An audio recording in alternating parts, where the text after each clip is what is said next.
Mana hurmatli o'quvchilar, bu savolimizni ham ko'ramiz hozir. Qaysi rasmda piyodalar qoidani buzgan holda yo'lni kesib o'tayapti, deyapti. Buzgan holda.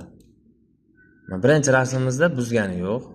516 1, 516 2 belgilari, bir turu bir chiziqlari bor, zebra chiziqlari qoida bo'yicha o'tyapti. Ikkinchi rasmimizdan buzgani yo'q.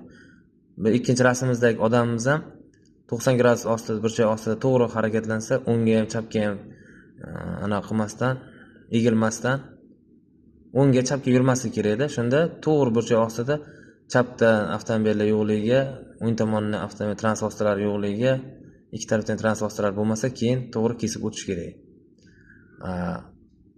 Uchinchi rasmimizda xato qilyapti. Nega desak, mana bu yerda nima bor? Temir to'sig'imiz bor. Temir to'sig'imiz bor, ham o'rtada ajratuvchi mintaqa bor.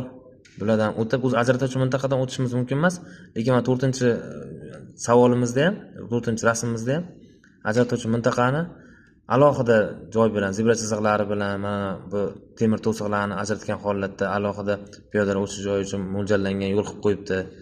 Mana mintaqani o'zidan ham alohida joy qilib qo'yibdi, tekis qilib, yo'l sathi bilan bir xil qilib qo'yib qo'yibdi. Shu joydan to'g'ri o'tayapti. Birinchi, ikkinchi, 4-chidagilar to'g'ri o'tyapti, faqat mana bu 3-chidagi kishimiz, mana bu akamiz noto'g'ri harakatlanyapti. Holda yo'lni kesib o'tyapti deb. Qoidani buzgan holatda deganda nima qilamiz? 3-chi rasmdagi piyoda.